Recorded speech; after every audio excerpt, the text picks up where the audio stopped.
সবাইকে স্বাগত জানাচ্ছি। আমি ফিরোজ তোহা। শুরুতেই সংবাদ শিরোনাম জানিয়ে দেব এই মুহূর্তে হাতে পাওয়া সর্বশেষ গুরুত্বপূর্ণ আপডেট বাংলা সংবাদ। শুরুতেই থাকছে লুটের অর্থের ভাগ পেতেন শেখ হাসিনার বোন শেখ রেহানা এবং শেখ হাসিনার ছেলে সজীব ওয়াজেদ জয়। রিমান্ডে এমন চাঞ্চল্যকর দাবি করেছেন সালমান এফ রহমান। নতুন নতুন প্রকল্প বের করার তাগিদ দিতেন সাবেক প্রধানমন্ত্রী শেখ হাসিনার পরিবারের সদস্যরা, কারণ নতুন প্রকল্প মানেই বড় অঙ্কের কমিশন।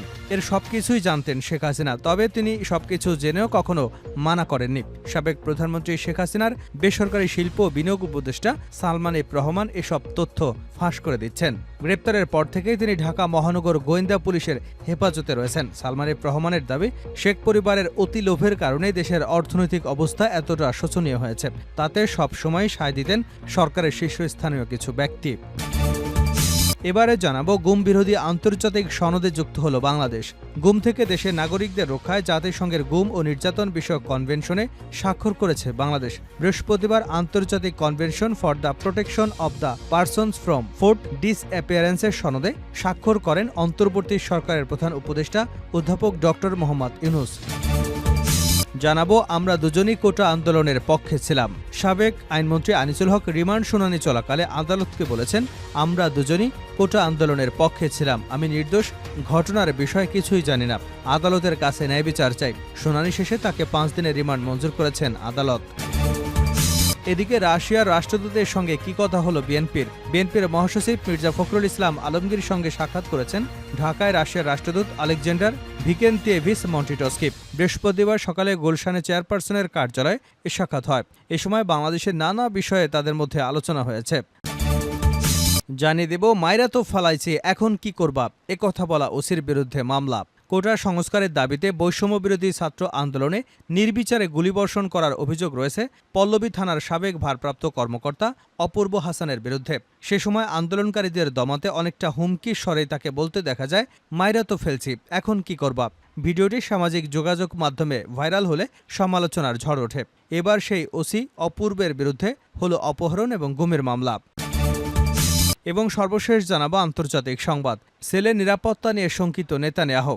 ইরানের প্রত্যাশিত প্রতিশোধ নিয়ে উদ্বেগের কারণে যুক্তরাষ্ট্রে বসবাসরত সেলে ইয়ারের নিরাপত্তা নিয়ে শঙ্কিত ইসরায়েলের প্রধানমন্ত্রী বেঞ্জামিন নেতানিয়াহু। আর এ কারণে তিনি মার্কিন সরকারের কাছে সেলের নিরাপত্তা বাড়ানোর অনুরোধ জানিয়েছেন। এতক্ষণ শিরোনাম শুনছিলেন, এবার বিস্তারিত। প্রিয় দর্শক, আপনি যদি এই চ্যানেলে নতুন হয়ে থাকেন, ভিডিওটি দেখতে দেখতে চ্যানেলটি সাবস্ক্রাইব করে আমাদের সঙ্গেই থাকুন।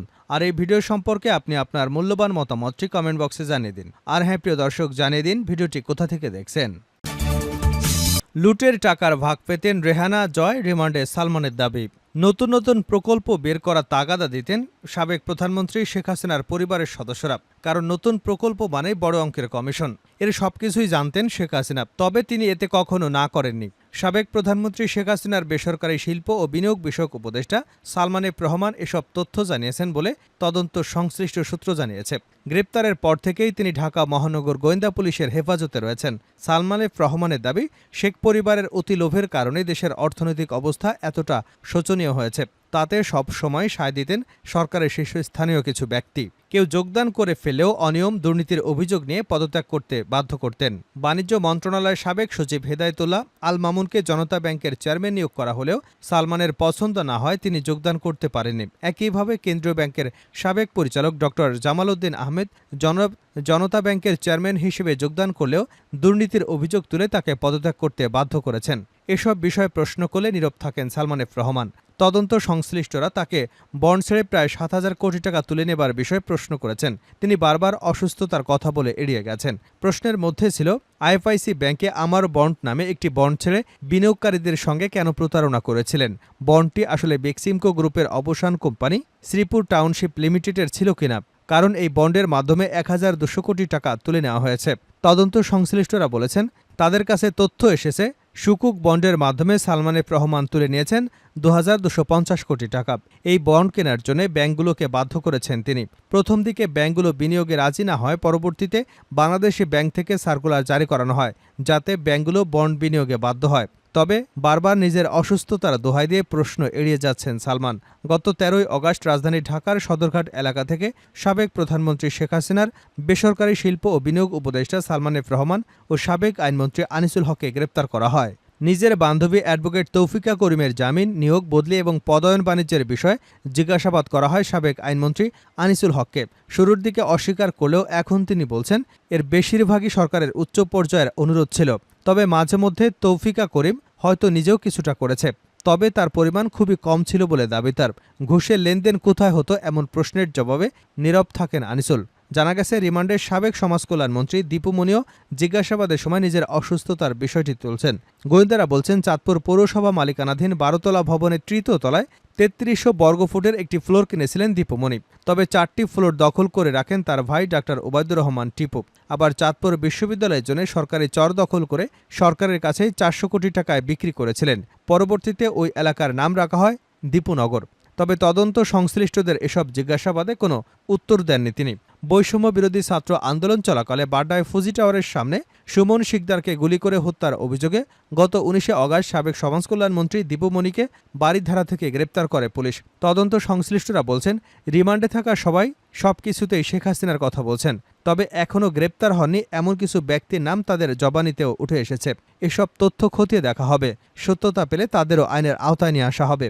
জিজ্ঞাসাবাদে একই অবস্থা সাবেক আইসিটি প্রতিমন্ত্রী জুনায়েদ আহমেদ পলকের ক্ষেত্রেও। জিজ্ঞাসাবাদের শুরুতেই তিনি কান্নাকাটি শুরু করেন।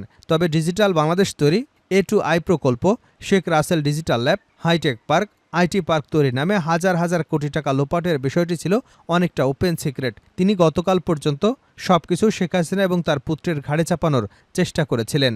রিমান্ডে থাকা রিয়ার অ্যাডমিরাল অবসরপ্রাপ্ত এম সোহেলের কাছ থেকেও অনেক তথ্য আদায় করতে পারেনি তদন্ত সংশ্লিষ্টরা। তবে তার কাছ থেকে কিছু গুরুত্বপূর্ণ তথ্য বের করা সম্ভব হবে বলে প্রত্যাশা তদন্ত সংশ্লিষ্টদের। গুম বিরোধী আন্তর্জাতিক সনদে যুক্ত হল বাংলাদেশ। গুম থেকে দেশের নাগরিকদের রক্ষায় জাতিসংঘের গুম এবং নির্যাতন বিষয়ক কনভেনশনে স্বাক্ষর করেছে বাংলাদেশ। বৃহস্পতিবার আন্তর্জাতিক convention for the protection of all person from force disappearance সনদে স্বাক্ষর করে অন্তর্বর্তী সরকারের প্রধান উপদেষ্টা অধ্যাপক ড. মোহাম্মদ ইউনূস। প্রধান উপদেষ্টার প্রেস উইংয়ে পাঠানো এক বার্তায় বিষয়টি জানানো হয়েছে। গুমের হাত থেকে সব নাগরিকদের রক্ষায় ২০০৬ সালের ২০শে ডিসেম্বর যুক্তরাষ্ট্রের নিউ ইয়র্কে আন্তর্জাতিক গুম বিরোধী সনদ গৃহীত হয়। বেসরকারি মানবাধিকার সংগঠন অধিকারের পরিসংখ্যান অনুযায়ী গত ১৫ বছরে বাংলাদেশে ৭০০-র বেশি মানুষ গুম হওয়ার ঘটনা ঘটে। এর মধ্যে ১৫০ জনের বেশি মানুষের খোঁজ এখনও পাওয়া যায়নি। গত ৫ই অগাস্ট শেখ হাসিনা পদত্যাগ করে ভারতে পালিয়ে যাবার পর সরকারের গোপন কারাগার থেকে বেশ কয়েকজনকে মুক্তি দেওয়া হয়। এই কারাগার আয়নাঘর নামেও পরিচিত।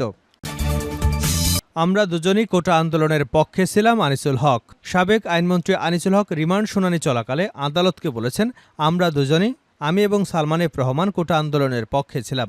আমি নির্দোষ, ঘটনার বিষয়ে কিছুই জানি না।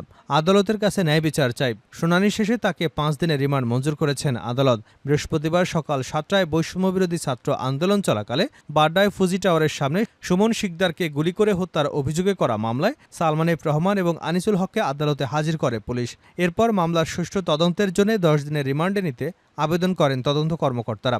শুনানি শেষে ঢাকার মেট্রোপলিটন ম্যাজিস্ট্রেট নুরুল হুদা চৌধুরী তাদের ৫ দিনের রিমান্ড মঞ্জুর করেন। রিমান্ড আবেদনে তদন্ত কর্মকর্তা বাড্ডা থানার এসআই জিয়াউল আলম উল্লেখ করেন, সালমান এফ রহমান, আনিসুল হক মামলার এজাহার নামেও ৪ এবং ৫ নম্বর আসামি। এজাহারে বর্ণিত সহিংস ঘটনার বিষয়ে ভিকটিম সুমন শিকদারকে হত্যার ঘটনা তারা অবগত আছেন। এছাড়া তারা বৈষম্যবিরোধী ছাত্র আন্দোলনে এজাহার নামীয় অন্যান্য আসামিদের উস্কানি দেওয়া সহ গুলি করে হত্যার নির্দেশ প্রদান করে আছেন মর্মে বিশ্বস্ত সূত্রে জানা গেছে। এর আগে গত ১৩ই আগস্ট গোপন তথ্যের ভিত্তিতে নৌপথে পলায়নরত অবস্থায় রাজধানীর সদরঘাট এলাকা থেকে সালমান এফ রহমান এবং আনিসুল হককে গ্রেপ্তার করা হয়। রাশিয়ার রাষ্ট্রদূতের সঙ্গে কি কথা হলো বিএনপির? বিএনপির মহাসচিব মির্জা ফখরুল ইসলাম আলমগীরের সঙ্গে সাক্ষাৎ করেছেন ঢাকায় রাশিয়ার রাষ্ট্রদূত আলেকজান্ডার চিকেনতিয়েভি মান্টিটোসকে। বৃহস্পতিবার সকালে গুলশানের চেয়ারপারসনের কার্যালয়ে এ সাক্ষাৎ হয়। এ সময় বাংলাদেশের নানা বিষয়ে তাদের মধ্যে আলোচনা হয়েছে। আলোচনা শেষে সাংবাদিকদের ব্রিফ করেন বিএনপির স্থায়ী কমিটির সদস্য আমির খসরু মাহমুদ চৌধুরী। তিনি বলেন, দুদেশের মধ্যে ব্যবসা বাণিজ্য, বিনিয়োগ, বৈজ্ঞানিক, জ্বালানি এবং সাংস্কৃতিক প্রতিযোগিতার বিষয়ে আলোচনা হয়েছে। আমির খসরু বলেন, আমাদের কাছে রাশিয়া জানতে চাচ্ছেন বর্তমান অবস্থা এবং ভবিষ্যতে এই সংকট উত্তরণ নিয়ে আমরা কি চিন্তা করছি। আমাদের তরফ থেকে পরিষ্কার বলা হয়েছে যে বিএনপি সবার সঙ্গে সম্পর্কে বিশ্বাসী। কোনো বিশেষ দেশ বা আলাদাভাবে আমরা কাউকে দেখি না। সকল দেশের সঙ্গে সম্পর্ক থাকবে এবং বাংলাদেশের মানুষের সঙ্গে রাশিয়ার মানুষের সম্পর্ক থাকবে। পর্যটন খাতে রাশিয়ার সঙ্গে সহযোগিতার বিষয়টি নিয়ে আলোচনা হয়েছে বলে জানিয়ে তিনি বলেন, রাশিয়া একটি বিশাল দেশ, সেখানে ট্যুরিজমের সুযোগ আছে। তারা এখানে বোধহয় একটা অফিসও খুলতে চাচ্ছে, ভবিষ্যতে ব্যাংকের শাখা করতে চাচ্ছে। আমরা স্বাগত জানিয়েছি। শেষ করছে আন্তর্জাতিক সংবাদ দিয়ে। ছেলের নিরাপত্তা নিয়ে শঙ্কিত বেঞ্জামিন নেতানিয়াহু।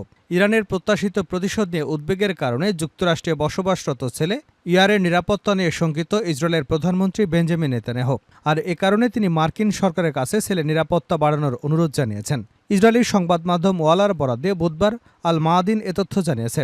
ওয়ালা জানিয়েছে, ৩৩ বছর বয়সী ইয়াই নেতানিয়াহুর ২০২৩ সালের এপ্রিল থেকে ফ্লোরিডায় মিয়ামিতে বসবাস করছেন। সেখানে তাকে ইসরায়েলি সরকারের অভ্যন্তরীণ নিরাপত্তা পরিষেবা সিনবেদ সুরক্ষা দিয়ে থাকে এবং এজন্য প্রতি বছরে $৬,৮০,০০০ খরচ করতে হয়। নেতানিয়াহুর ঘনিষ্ঠ সূত্রের বরাত দিয়ে ওয়ালা জানিয়েছে, ইসরায়েলি প্রধানমন্ত্রীর কার্যালয়ে মহাপরিচালক ইওসি শেলি সম্প্রতি নেতানিয়াহুর অনুরোধে ইয়ারের নিরাপত্তা স্তর পর্যালোচনা করার জন্য সিনবেতের ব্যক্তিগত নিরাপত্তা বিষয়ক উপদেষ্টা কমিটির কাছে যোগাযোগ করেছিল। তাদের অনুমান, ইরানের প্রতিশোধের অংশ হিসেবে বিদেশে থাকা ইসরায়েলি নেতৃত্বের পরিবার পরিজন এবং সম্পদ লক্ষ্যবস্তু হতে পারে। এ নিয়ে সিনবেতের উপদেষ্টা কমিটি ইয়াইরের নিরাপত্তা বৃদ্ধির ন্যায্যতা প্রমাণের জন্য গোয়েন্দা তথ্যের জন্য অনুরোধ করা হয়েছিল।